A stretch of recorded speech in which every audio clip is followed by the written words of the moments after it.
I'll never forget the night a billionaire strode into my restaurant, radiating an aura of entitled disdain, and then, with a smirk, called me gutter trash, in Japanese.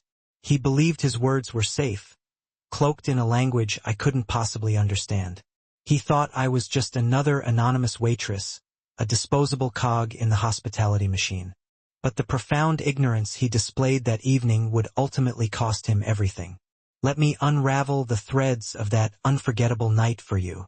Before I delve deeper into this incredible tale, take a moment to hit that subscribe button, because what you're about to read will shock you to your core. Stay with me until the very end. The sweet taste of revenge in this story is something you absolutely cannot afford to miss. Hi, I'm Ava, and this is the raw, unvarnished chronicle of both the absolute worst and the unexpectedly best night of my life.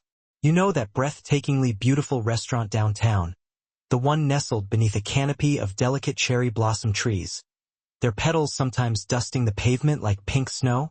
The one that glows with a warm, inviting golden light, making every passerby feel an instant, undeniable pull of welcome? Yes, that's the one. And it's mine. Well, ours to be precise. My incredible husband, Hiroshi, and I meticulously built it together, brick by painstaking brick, dream by whispered dream, forging a sanctuary from sheer willpower and shared vision. People often ask me the same question, their brows furrowed in genuine confusion, once they discover I'm the owner. Why are you still working the floor, Ava? Why aren't you ensconced in some fancy, remote office, managing from afar? And honestly, I understand their bewilderment. Most restaurant owners do exactly that. They hire competent managers, delegate responsibilities, and then gracefully recede into the background, overseeing operations from a distance. But that's simply not who I am. This restaurant isn't merely a business venture to me. It's the very beat of my heart, the essence of my soul, the core of my identity. I am here, on the front lines, greeting each guest with a genuine smile. I personally train every member of our staff, ensuring they embody our values.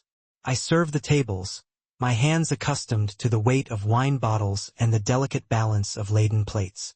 These hands, calloused by work and commitment, are the very same hands that trembling, yet determinately, signed the lease 5 exhilarating, terrifying years ago, when Hiroshi and I stood on the precipice of a dream, scared senseless but brimming with hope.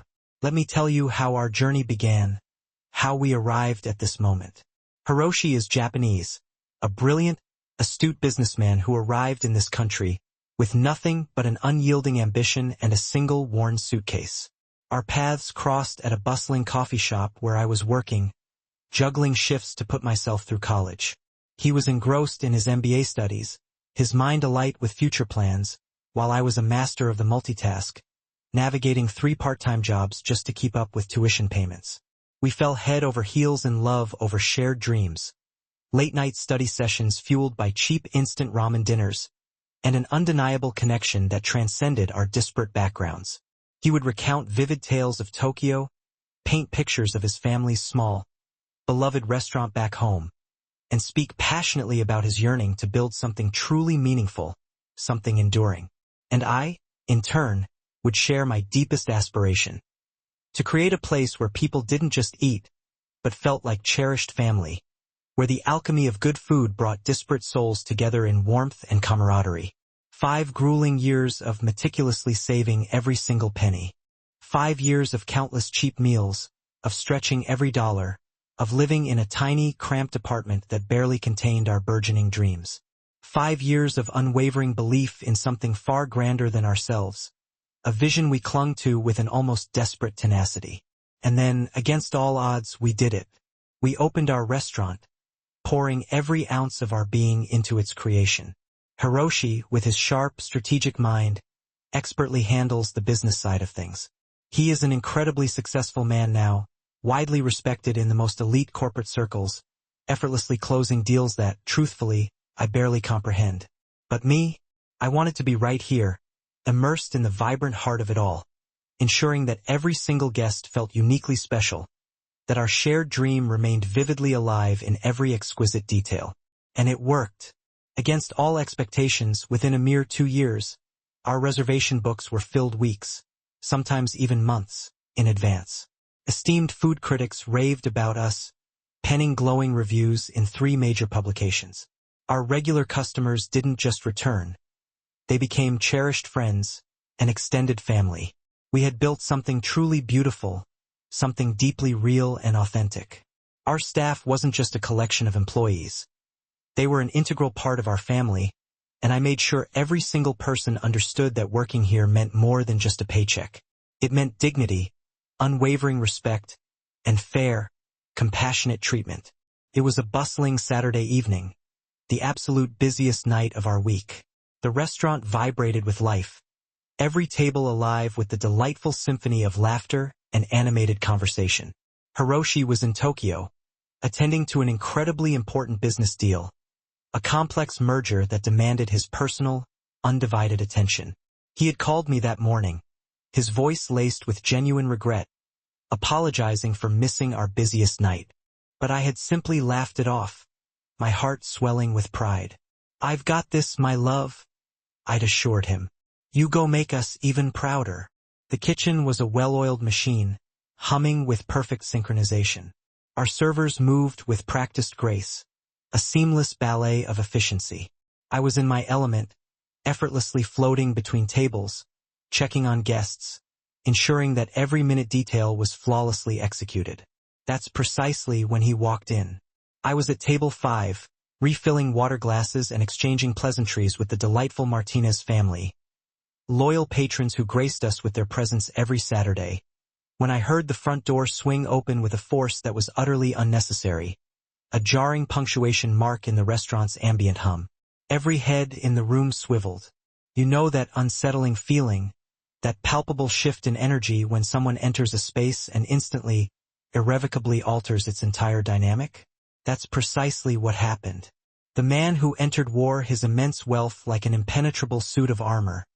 Not just expensive, but aggressively so. His bespoke gray suit, tailored to perfection, likely cost more than most people's monthly rent. A heavy gold watch glinted, catching the warm light of the chandeliers, and his shoes were so meticulously polished they mirrored the sparkling crystals above. But it was his eyes that instantly captivated and repulsed me. They were cold, entitled, utterly devoid of warmth, the kind of eyes that systematically appraised people and saw only price tags, never recognizing the inherent dignity of human beings. Trailing behind him were 3 other men, clearly business associates, similarly dressed in expensive but less assertive attire. They moved as a coordinated predatory pack, and he was undeniably, conspicuously the alpha. Our hostess, sweet, earnest young Katie, approached them, her face lit with her warmest, most welcoming smile. "Good evening, gentlemen. Welcome to... I need your best table now." His voice, sharp and dismissive, sliced through her polite greeting like a hot knife through butter. No pleasantries, no pleas, just a blunt, imperious demand. Katie's bright smile faltered, a flicker of uncertainty in her eyes, but she was a professional, and she recovered quickly. "Of course, sir. Let me check our... I don't care what you need to check. Move someone if you have to. Do you even know who I am?" He brandished his phone, waving it not as a communication device, but as a weapon, a silent threat. "One call and I can obliterate this place's reputation." I watched this egregious display from across the room, my jaw clenching, a cold knot forming in my stomach. But Katie, bless her heart, handled it with remarkable composure, gracefully seating them at one of our coveted premium tables by the window. I made a mental note, a silent promise to myself, to ensure she received a generous bonus for her composure. As they settled into their seats, I assigned their table to Maya, one of our newest servers. She was only 20, a diligent, hard-working girl juggling 2 jobs to support her ailing mother. Sweet-natured, always early for her shifts, her eagerness was palpable. She had only been with us for 3 weeks, still navigating the intricate dance of fine dining service, still tentatively building her confidence. I watched as Maya approached their table, her notepad poised, that nervous but genuinely kind smile adorning her face. Good evening, gentlemen. My name is Maya, and finally. Do you have any idea how long we've been waiting? The man, whose name I later learned was Mr. Crawford, didn't even bother to look up from his phone, his thumb still scrolling. Bring me your wine list, and it had better be impressive. Right away, sir. Maya's voice was remarkably steady, but I could clearly see the telltale tremble in her hands as she carefully handed him the elegant, leather-bound wine menu. What transpired next made my blood simmer with an indignant heat. He flipped through the pages, making exaggerated, audible sighs of disappointment and derision. This is it? These are your wines? He sneered, looking at his companions, a condescending laugh bubbling from his throat. I've seen better selections at a gas station. His three companions, like trained seals, dutifully chuckled, their laughter echoing hollowly in the suddenly tense atmosphere. Maya stood there, her professional smile frozen on her face, battling to maintain her composure. Sir, we actually have an award-winning wine collection. Are there any particular varietals you're personally interested in? She offered, her voice a brave whisper. Did I ask for your opinion? Just bring me the most expensive bottle, though I'm certain it will still be mediocre. He then tossed the menu at her. Literally tossed it, a deliberate, demeaning gesture that made her fumble to catch it before it clattered to the floor. I started moving instinctively toward their table, a surge of protective anger propelling me forward, but our manager, Paul, gently caught my arm. Ava, I'll handle it. You know how some customers can be. He meant well. Paul always did. He had been with us since opening day, loyal, protective, a rock in our nascent business. But I shook my head, my gaze fixed on Crawford. Just give me a minute. Let's see if he calms down. I wanted to give this man the benefit of the doubt, to find an excuse for his abhorrent behavior. Perhaps he was having an exceptionally bad day. Perhaps he would settle once he had his wine. I was so profoundly, utterly wrong. For the next 20 agonizing minutes, I watched, my heart aching with helpless fury, as Mr. Crawford systematically dismantled Maya's fragile confidence, piece by excruciating piece. The wine wasn't cold enough, so he made her take it back, not once, but twice. The appetizers, which food critics had universally praised in 3 major publications, were dismissed as peasant food. He snapped his fingers at her. Actually snapped his fingers, as if she were a servant in a bygone era, or perhaps a dog. When she brought the entrees, he claimed they were stone cold, even though I could clearly see the delicate tendrils of steam rising from the exquisitely presented plates. He imperiously demanded she remake everything, only to barely touch the newly prepared dishes, pushing them around his plate with a dismissive fork. But the worst part, the truly abhorrent part, was the way he looked at her, as if she were utterly invisible, less than nothing.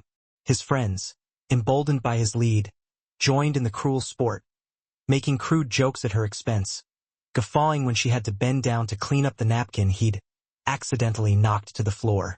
Other guests at nearby tables were beginning to notice, their whispers rippling through the room, their expressions shifting from polite enjoyment to uncomfortable unease.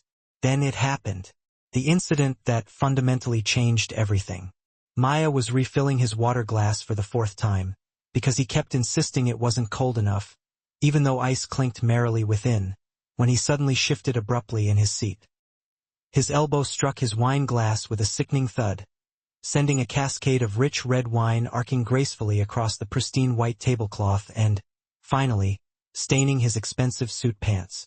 For a split second, a fleeting flicker of hope ignited within me. Perhaps this would humble him, make him realize that accidents, however inconvenient, are simply a part of life. Instead, he exploded. "You stupid girl! Look what you did!" He erupted, leaping to his feet, making an enormous scene, his voice, thick with outrage, carrying across the entire restaurant. Every fork paused mid-air, every conversation died. All eyes, now wide with shock, were fixed on their table. "Sir, I'm so sorry. Maya's face had gone utterly, frighteningly white, a stark canvas of terror. Sorry? Sorry? Do you have any idea how much this suit costs? More than you make in a year, probably. He grabbed a napkin, making exaggerated, almost theatrical motions of cleaning himself, his voice dripping with venom. This is what happens when restaurants hire incompetent staff. You're absolutely worthless. I watched, a raw pain searing my chest, as Maya's eyes welled with tears. She was desperately trying not to cry, biting her lip so hard I thought it might bleed, her hands shaking uncontrollably. Please, sir, I'll get you. Get out of my sight. You're pathetic. He waved her away, a dismissive flick of his wrist, as if she were an annoying fly. That's when Maya finally broke. She turned, her small frame convulsing with silent sobs, and practically ran toward the back of the restaurant, tears streaming down her face. And that's when I moved. I found her in the staff room, huddled on the floor, her body racked with sobs, burying her face in her hands. The moment she heard me, the second she saw my face, she tried to scramble to her feet, tried to compose herself, to pull her fragmented dignity back together. Miss Ava, I'm so sorry. I didn't mean to. It was an accident. Please don't fire me.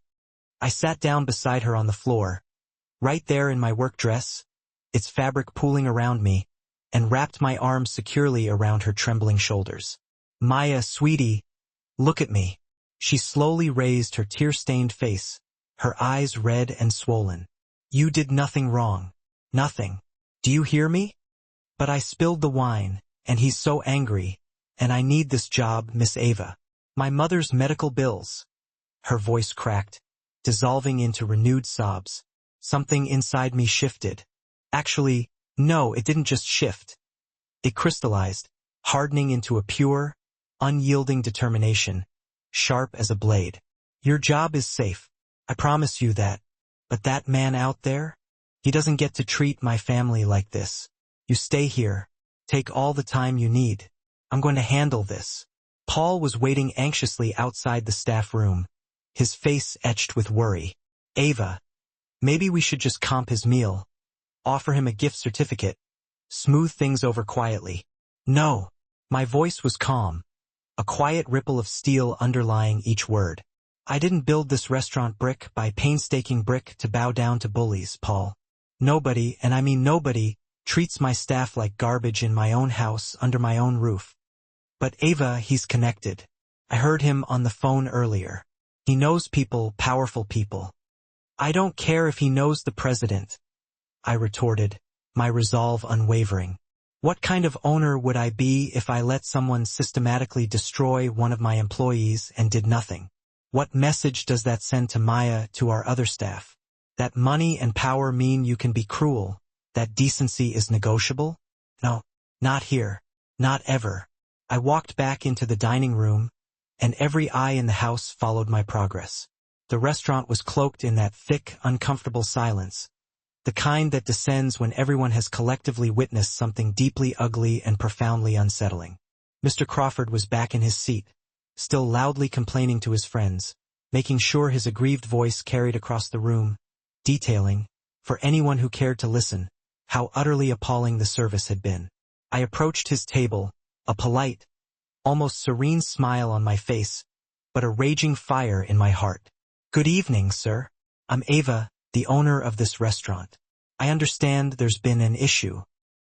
He looked up at me, his gaze sweeping over me with an almost contemptuous swiftness, traveling from my face, down to my simple, practical work dress, and then back up again, an instantaneous assessment and dismissal, all in the blink of an eye.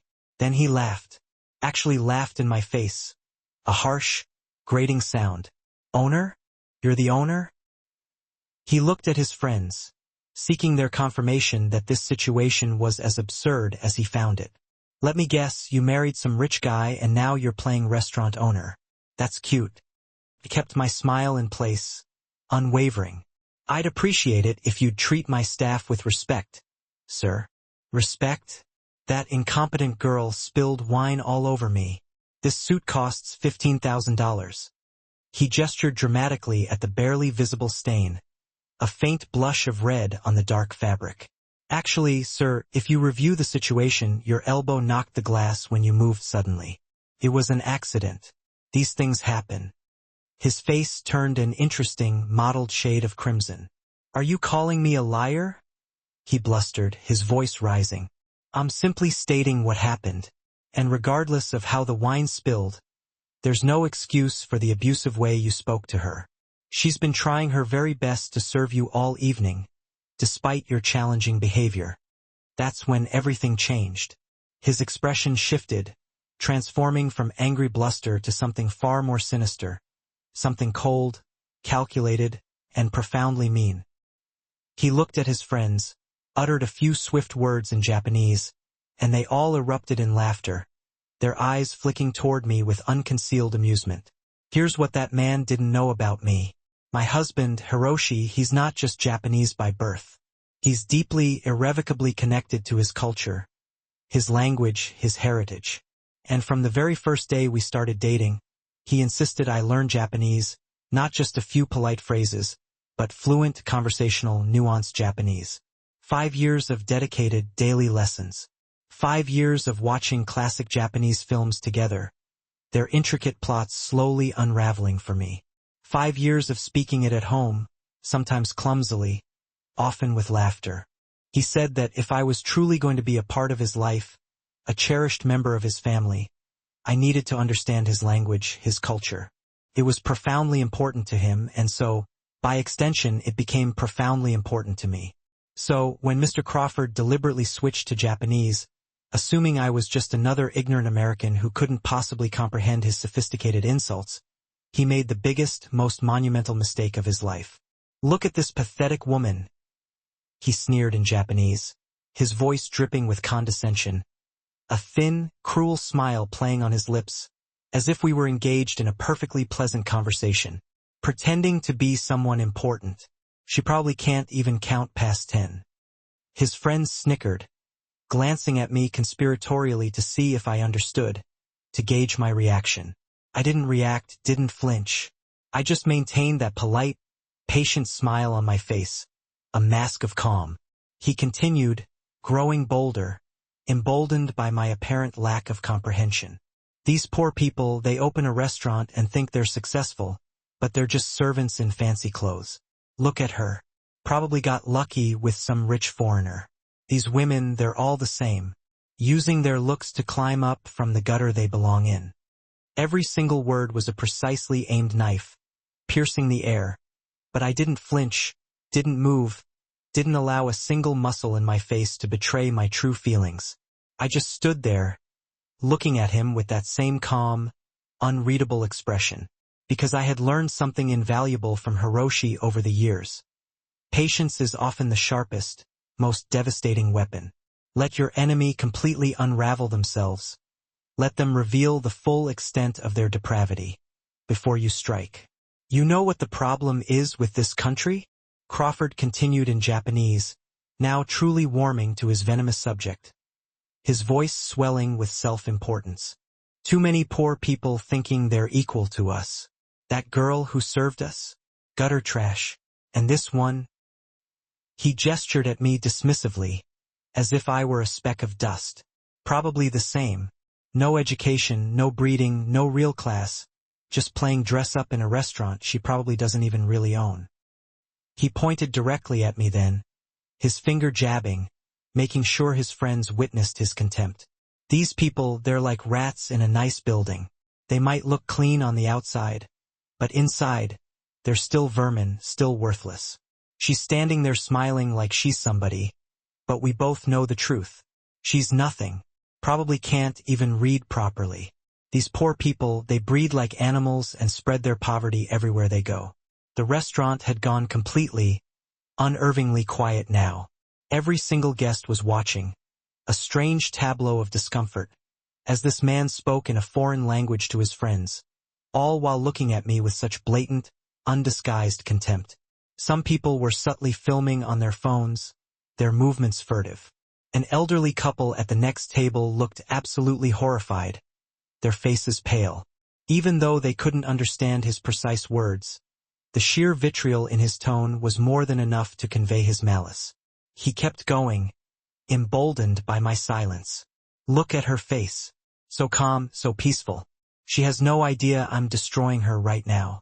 No idea I'm telling my friends that she's garbage, that this restaurant is a joke, that people like her should know their place, serving their betters, not pretending to be equals.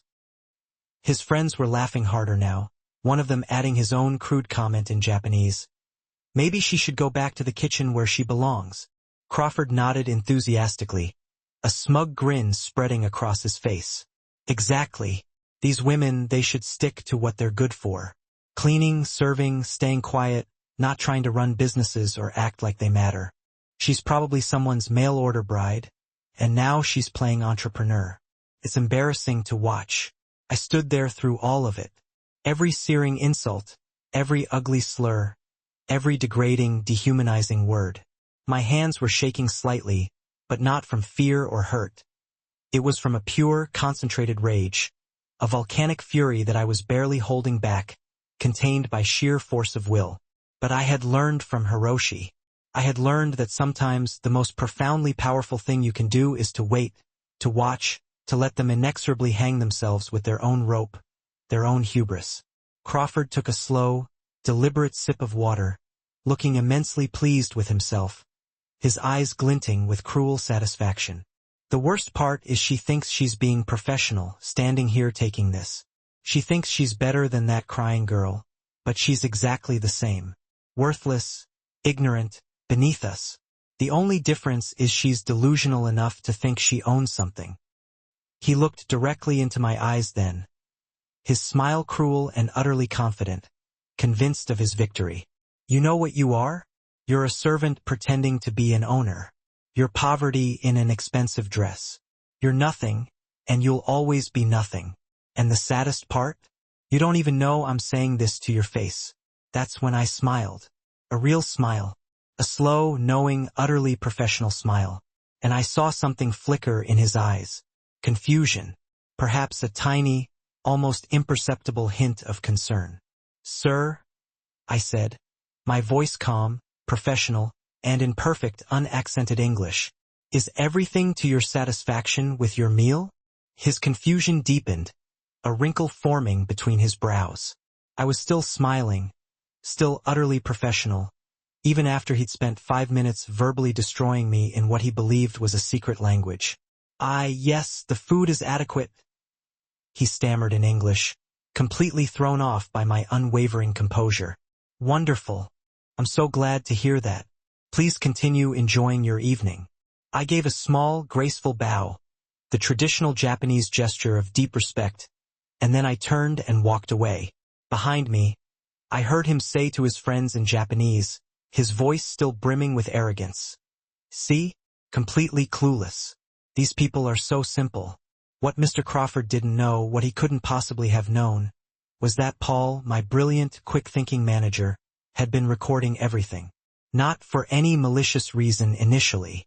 Paul had instinctively started recording when Crawford first began making a scene, simply as documentation, a safeguard in case the man tried to sue us or make false claims later. It's something we'd regrettably learned to do with particularly difficult customers. But when Crawford switched to Japanese, when he began his vile verbal assault, Paul had not only kept his phone out, capturing every poisonous word, but more importantly, Paul had done something I didn't know about until much later. He called Hiroshi. A video call. Paul had taken his phone to the back office, away from the chaos, and showed Hiroshi everything that was happening, in real time. My husband, thousands of miles away in Tokyo, watched, utterly transfixed, as this man systematically insulted his wife in their shared, sacred language. He watched me stand there, taking it, maintaining a facade of professionalism. He watched this self-important billionaire call me gutter trash, vermin, worthless, and utterly ignorant. Paul told me later that he'd never seen Hiroshi like that. My husband is usually warm, expressive, quick to laugh, his emotions easily readable on his handsome face. But watching that video, he went completely silent, completely still, and almost terrifying stillness. His face, Paul recounted, turned to ice, a mask of cold fury. I'm coming, was all Hiroshi said, his voice a low, dangerous rumble. Don't let him leave. I'm coming now. Paul, bewildered, checked his watch. Sir, you're in Tokyo. Even if you left now, it would take. I'm already at the airport. My flight lands in 30 minutes. I'll be there in 45. And then he hung up. Later, I learned the full, incredible story. Hiroshi's business meeting had unexpectedly ended early. He was, in fact, already on his return flight when Paul called, literally moments away from landing. The timing was nothing short of perfect, or as Hiroshi would later say, with a wry, knowing smile, it was fate. Meanwhile, I had absolutely no idea any of this profound drama was unfolding behind the scenes. I was back at the table with Mr. Crawford, who was still riding high on the crest of his cruelty, still speaking Japanese freely, oblivious to the impending storm. You know what's funny? He said to his companions in Japanese, loud enough that nearby tables could hear the foreign language, even if they couldn't understand its content. These restaurant owners, they think customer service means taking abuse. They think if they're nice enough, we'll come back. But people like me, we go wherever we want. We don't need this place. This place needs us. This woman needs my money, needs my approval, needs me to speak well of her little restaurant. Without people like me, she's nothing. One of his friends raised his glass, a clinking affirmation of their shared worldview. To knowing your place in the world, to being better than the help, Crawford added, clinking glasses, a smug satisfaction radiating from him. I'd returned to supervise the kitchen, needing a momentary reprieve, a few precious seconds to breathe, to not scream, to stay perfectly professional. Our chef, Roberto, a man of quiet observation, took one look at my tightly controlled face and asked, his voice low with concern, if everything was okay. That man is testing every bit of patience I have, Roberto? I admitted quietly, my voice barely a whisper. You want me to accidentally burn his food? Roberto joked, a dark humor in his eyes, but there was a real, simmering anger beneath his jest. He'd heard about Maya crying. Our entire staff, a family unit, was seething with collective fury. No, I said, shaking my head, my resolve strengthening. We're going to take the high road. We're going to serve him perfectly, treat him with unwavering respect, and show him what real class looks like. But Mr. Crawford wasn't finished. When I came back out into the dining room, he'd moved on from merely insulting me to actively insulting our other guests, spreading his toxic presence like a venomous cloud. An elderly gentleman at the next table, a gentle soul, had politely asked him to lower his voice, and Crawford had curtly told him to mind his own business. When a family with young children walked past, he made crude comments in Japanese about them breeding more poverty. The restaurant atmosphere had completely curdled, transforming from warm camaraderie into an uncomfortable, suffocating tension. Our regulars, their faces pinched with discomfort, were looking around anxiously. Some were discreetly asking for their checks early, wanting to escape the oppressive air. This man, with his casual cruelty, was systematically poisoning everything we'd painstakingly built with his very presence. That's when I heard it. The sound that changed everything, that reverberated through the room like a drumbeat of destiny. The front door opened, not with a flourish, but with a quiet, certain click, and I knew that footstep. I knew that presence. I would have known it anywhere, in any crowded room, across any distance. Hiroshi. He walked in, still impeccably dressed in his business suit from Tokyo, his sleek briefcase clutched in one hand. His usually warm, expressive face was set in an expression I had never, in all our years together, witnessed before. It was calm. Yes, but it was a terrifying calm, like the perfectly still surface of an ocean just before a cataclysmic tsunami erupts.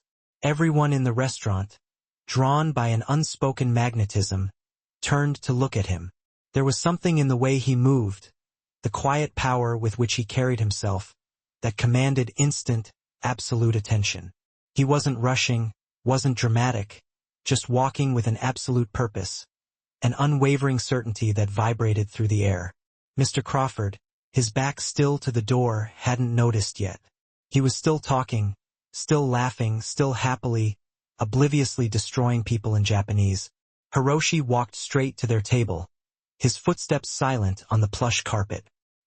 He stopped directly beside Crawford, close enough that the man, engrossed in his cruel monologue, had to turn and look up, annoyance already etched on his face. "Excuse me, can't you see where you're—" Crawford started in English, clearly irritated by the interruption. His voice edged with disdain. Then Hiroshi spoke, in perfect, formal Japanese, the kind of Japanese that carries immense weight, authority, and an unspoken, undeniable power. "I heard everything you said about my wife." The color drained from Crawford's face, just disappeared, leaving him ashen, utterly devoid of blood. He looked as if he'd seen a ghost, his eyes wide with a sudden, dawning terror. His mouth opened, closed, opened again, but no words came out. You speak Japanese?" It was barely a whisper, a strangled gasp of disbelief. "I am Japanese."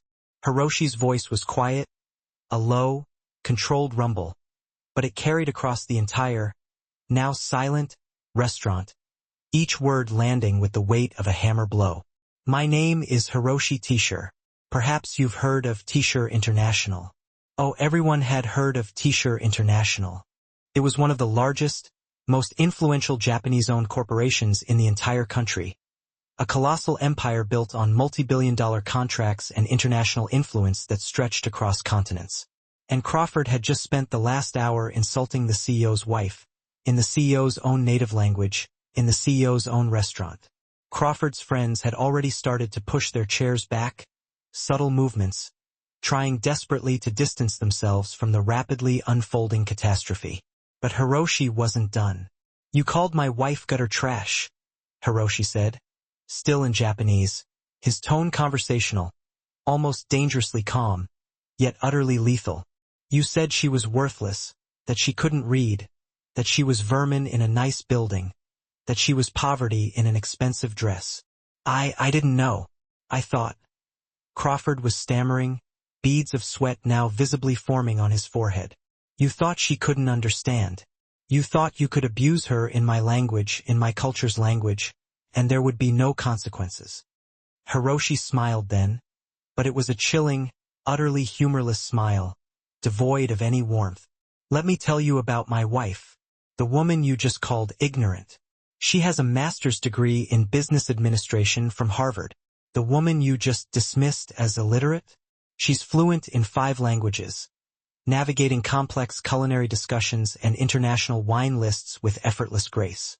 The woman you dared to call a mere servant? She doesn't just manage this establishment, she owns it.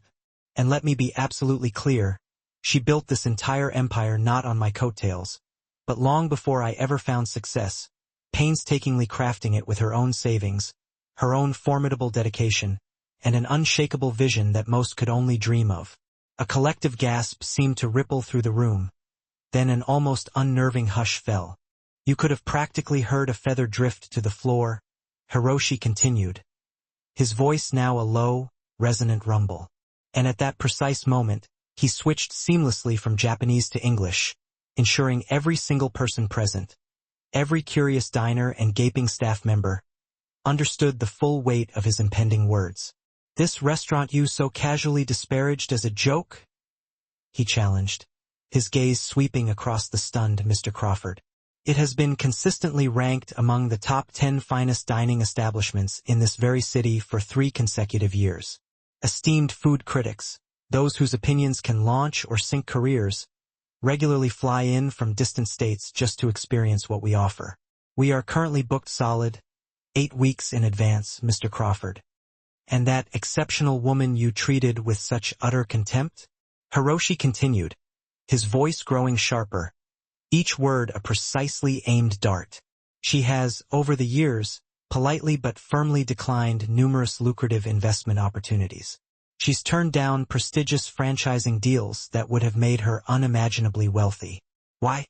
Because her unwavering desire was to preserve the authentic soul of this place, to keep it anchored in the values of family and community, rather than surrendering it to the cold, calculating pursuit of pure profit." Then, with an almost theatrical flourish, He retrieved his phone from his impeccably tailored suit jacket. "Do you know what I was doing, Mr. Crawford, while you were so busily showering my wife with your vile insults?"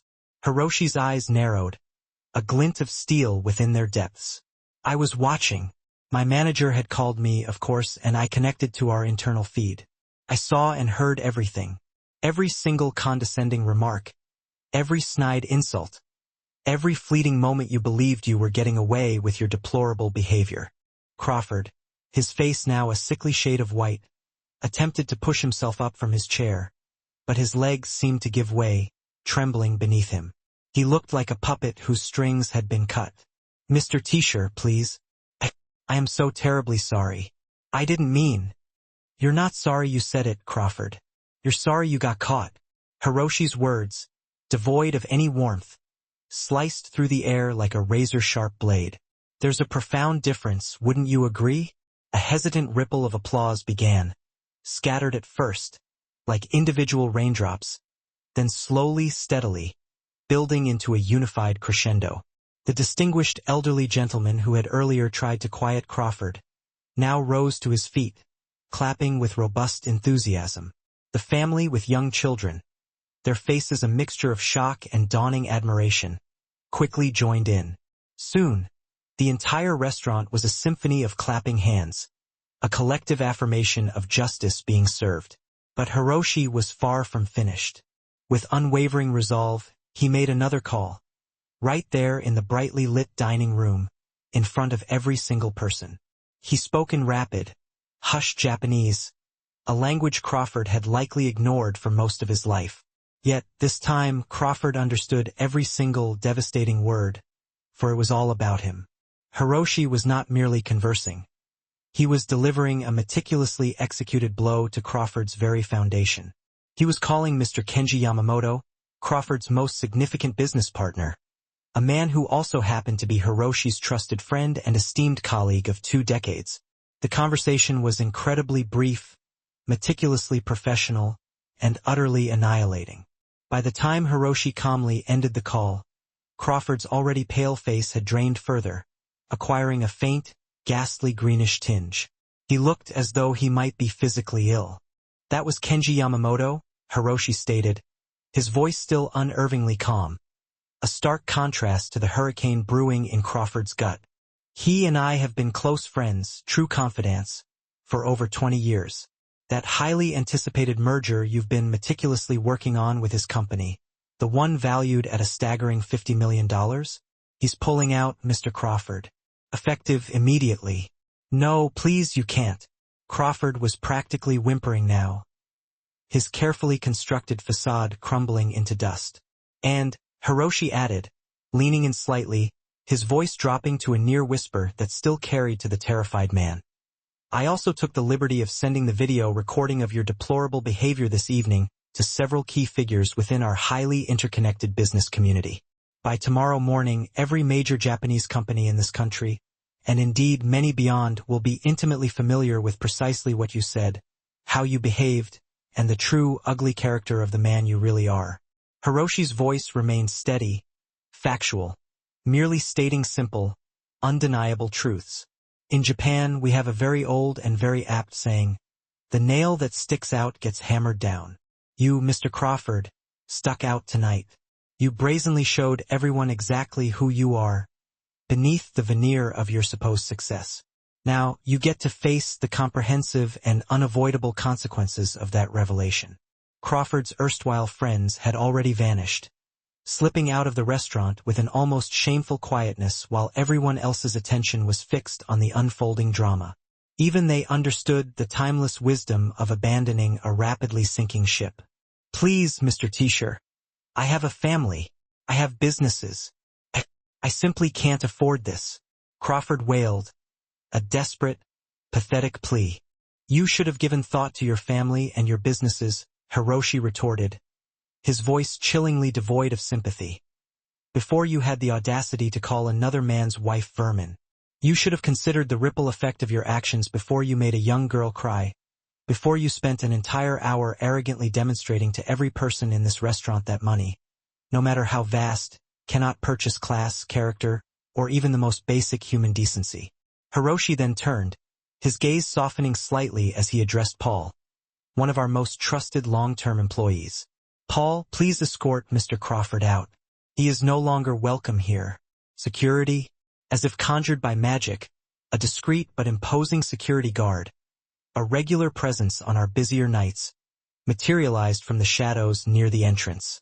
Crawford tried one last time to muster an apology, to beg for clemency, but Hiroshi had already turned his back, his attention already shifting, his powerful strides carrying him directly toward me.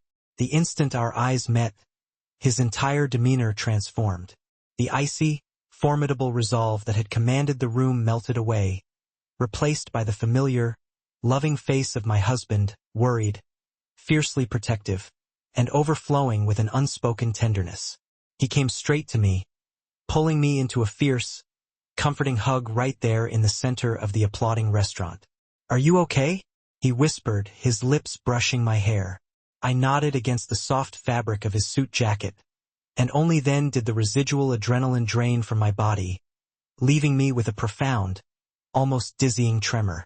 All the composure I had painstakingly maintained throughout the ordeal, all the inner strength I desperately clung to, it finally shattered. Not into tears of sorrow, but into an overwhelming, soul-deep wave of relief. "You came," I murmured, my voice muffled. "Did you truly think I wouldn't?" he asked, pulling back just enough to gaze into my eyes, his own shining with a fierce devotion. "Someone insults my wife, disrespects everything we've poured our lives into building? I would cross entire oceans to be here for you. 45 minutes from Tokyo is absolutely nothing." He pulled back, his hands gently framing my face. "I'm sorry I wasn't here sooner, Ava. You were here exactly when I needed you," I whispered, and in that moment, it was the absolute truth. The restaurant erupted into a renewed storm of applause, even more fervent than before. Our beloved regular customers, the ones who had witnessed this entire, raw drama unfold, were now standing, clapping, some unashamedly wiping tears from their eyes. The family with the children, their young faces wide with wonder, came over. The mother embraced me tightly, her voice thick with emotion as she thanked me for standing up to a bully, for showing her children what true dignity and courage looked like in action. Then Maya appeared from the kitchen, her eyes still a little red-rimmed, but now shining with a newfound hope. She walked straight to me, her steps steadier than before, and hugged me with an intensity that spoke volumes. "Thank you," she whispered, her voice still trembling slightly. "Thank you for protecting me. Thank you for not letting him win." I held her at arm's length, looking deeply into her young, earnest eyes. "Maya, you listen to me carefully. Your worth is never, ever determined by how someone else treats you. You are intelligent, hardworking, and profoundly kind. Don't you ever, for a single moment, let anyone make you feel small or insignificant. You belong here. You matter." She nodded, fresh tears streaming down her face. But these were different tears of relief, of gratitude, of nascent hope blossoming within her. Hiroshi and I then made our way slowly through the restaurant, stopping at every table. We offered our sincere apologies for the disruption, thanked each guest for their incredible support, and insisted on offering complimentary desserts. But no one seemed eager to leave. The atmosphere had completely transformed. What had initially been uncomfortable and tense was now warm, almost celebratory, infused with a shared sense of triumph and camaraderie. People were chatting animatedly, sharing their own personal stories of standing up to bullies, of witnessing injustice, of finding their own strength. One sweet elderly woman, Mrs. Patterson, who had faithfully graced our restaurant every Friday for 2 years, gently took my hand. "I have watched you, Ava," she said, her eyes kind and knowing. "Work so incredibly hard to make this place special. Tonight, my dear, you showed all of us why it is truly special. Not just because of the exquisite food, though that is, of course, wonderful, but because you possess deep values, you protected your employee, and you stood your ground with unwavering strength. That, sweetheart, is exceedingly rare. That is precious." We later discovered through the whispered exchanges of the business community grapevine that Mr. Crawford's carefully constructed life unraveled with astonishing speed after that night. The video of his abhorrent behavior went viral almost instantly, not because we had shared it, but because multiple guests, armed with their smartphones, had filmed every single humiliating moment. His company's board swiftly moved to remove him as CEO within a week. 3 major, multi-million-dollar business deals he had been meticulously cultivating imploded.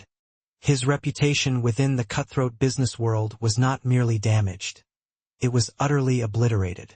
This wasn't the result of some orchestrated vendetta, but simply because people finally saw who he really was, stripped bare of his pretense, when he mistakenly thought no one important was paying attention. That, ultimately, is the insidious truth about cruelty. It always comes out eventually. You can skillfully hide it for a while, deploy it strategically when you believe you're safe from repercussions, but sooner or later, the mask slips, and everyone sees the unvarnished truth. As for Maya, she is still very much with us. In fact, she just received a well-deserved promotion to shift supervisor. She walks with a newfound confidence now, stronger, more self-assured, and has become one of our absolute best employees. She sometimes shares her story with new staff members, recounting that pivotal night when someone tried to break her spirit, and how she learned that standing up for what's right isn't about being loud or aggressive. It's about deeply knowing your own inherent worth and resolutely refusing to accept anything less. Our restaurant, we are thriving, doing better than ever before. The story of that night spread like wildfire, and people, drawn by a desire to support a business that so powerfully stood by its values, flocked to us. We regularly receive heartfelt letters from people thanking us for demonstrating that kindness and strength can, and indeed must, coexist, that true success doesn't necessitate sacrificing one's humanity.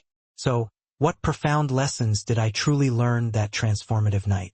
I learned, first and foremost, that genuine respect has absolutely nothing to do with money, or status, or even power. It is fundamentally about recognizing and honoring the inherent humanity in every single person you encounter. That waitress you might be tempted to be rude to, she might, astonishingly, own the very establishment. But even if she doesn't, even if she's diligently working 3 demanding jobs just to survive and provide for her family, she still profoundly deserves your respect. That delivery person you casually ignore, they might be toiling tirelessly to put their children through college. That janitor you walk past without a moment's acknowledgement, they might be a profound hero to someone, somewhere. I learned that standing up for what is right isn't always easy.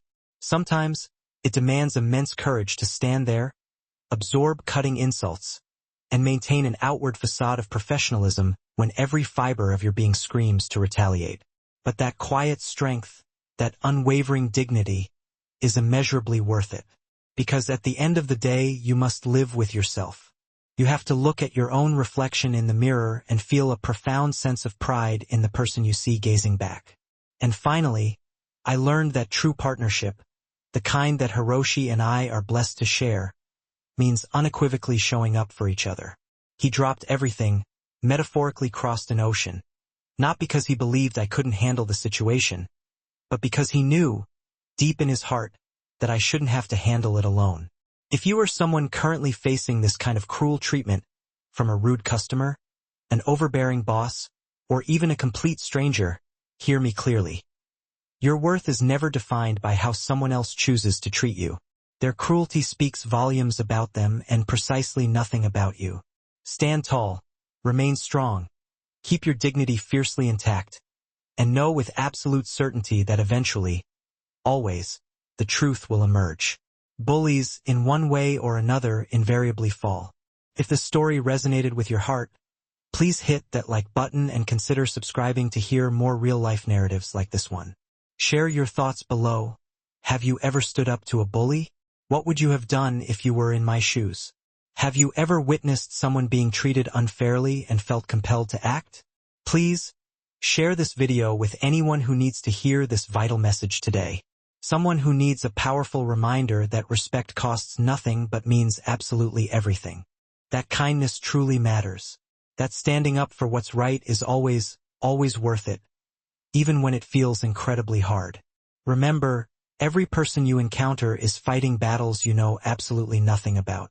So be kind, be respectful, strive to be the person who lifts others up instead of tearing them down. Because at the end of the day, how you treat people when you genuinely believe no one important is watching, that is who you truly are. I'm Ava, and thank you for listening to my story. Until next time, remember, your character is your legacy. Make it count. See you in the next one.